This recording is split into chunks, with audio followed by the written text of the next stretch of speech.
Yeah, that's part of the overcharging in order to compensate for all the mandates and the partial socialized element of healthcare, where the Medicare or Medicaid doesn't pay for everything, or if you're uninsured, if you're entirely uninsured, they're only going to give you emergency care. But that's a lot of money sometimes, so in order to pay for that, they're going to charge you $100 for a Band-Aid. Right?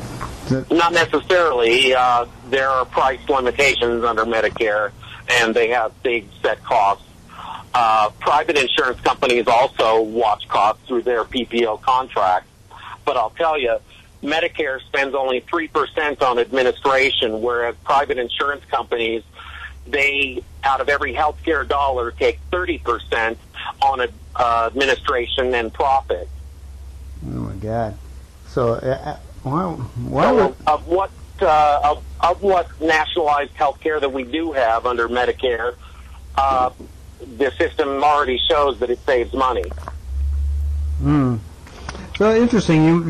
You're probably conflicted because you have a basic libertarian philosophy about a lot of things, but you're seeing that a half-socialized system doesn't really work. I mean, do you come down on the national healthcare side or some modified version of it? It is the only area in which my views are not libertarian. I believe that a nationalized healthcare system is the only thing that's going to work for us.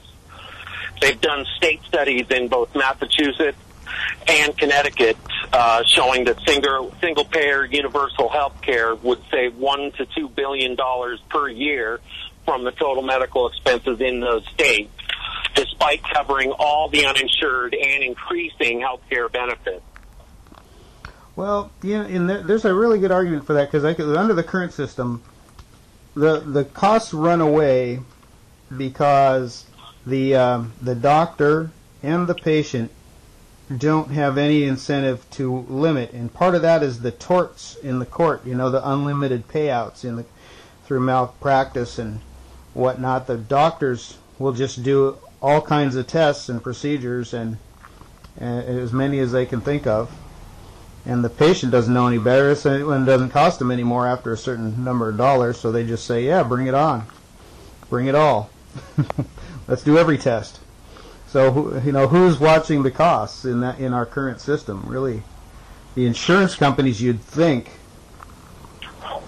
Well, they are watching the costs, but the doctors, using their backroom tactics, have figured out ways around that so that they can make a large profit.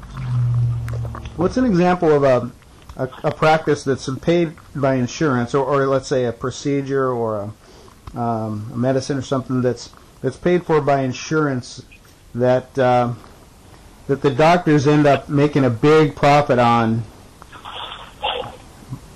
by prescribing or saying, yeah, you need this. I mean, I think of one like why do so many women need C-sections? I mean, I think they almost do that for liability, but how profitable is it? I wonder, the profitability question is interesting to me. Right. No, it can be, and there's less risk with a C-section than there is with a vaginal delivery, depending on the case. And I'll tell you, all the drug companies are the ones that are focusing their efforts on causing the doctors to prescribe all kinds of medications, and that's a big business. The PPO presidents, back when I was president of the PPO, were taken out to a week and a half vacation in Ireland every year by Pfizer, and it's in their best interest to have the PPOs approve on their formularies all of these medications that they are offering. Interesting. So there's a big profit center there in the drugs. And so overprescription, again, absolutely, it happens a lot. We hear about old people getting a lot of problems by mixing a lot of prescriptions. because they really don't know the effects. There hasn't been detailed studies done on these cocktails of medications that they're taking every day. So you might be worse off than if you took nothing. Yeah, it's certainly not good on your liver and kidney. Yeah. Wow. So I'm seeing your point of view. If costs are really out of control because you have an insurance company that really doesn't have... Now, okay, so I'll finish that thought, which says our insurance companies now don't have much veto power because they don't really know better than the doctor. So the next natural question is, under a single payer plan, how will they know better? I don't think they'll know better, but will the rationing become too harsh? In other words, swings the other way, where they just do it by the book, and they ration by the book, and the doctor just shrugs and says, sorry, not my decision. It's the single payer. I don't believe it would be any worse now or then than it is now. You have to understand that what people are calling socialized medicine is not really socialized medicine. It's just a healthcare payment system. And the healthcare providers would still be in fee-for-service practice. They wouldn't be employees of the government. Mm-hmm. There's a lot of people on the conservative and libertarian side saying that this is just a foot in the door, and that the real agenda that Obama has is to end private practice ultimately, by essentially, well, first end private insurance. So you've got a true single payer all the way through, not just partial.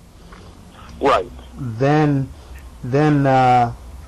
once the single payer is in power, the conspiracy theory goes that eventually private practitioners would be extorted into all kinds of controls that they've never been subjected to before, including price fixing and regulatory practices that if they were to protest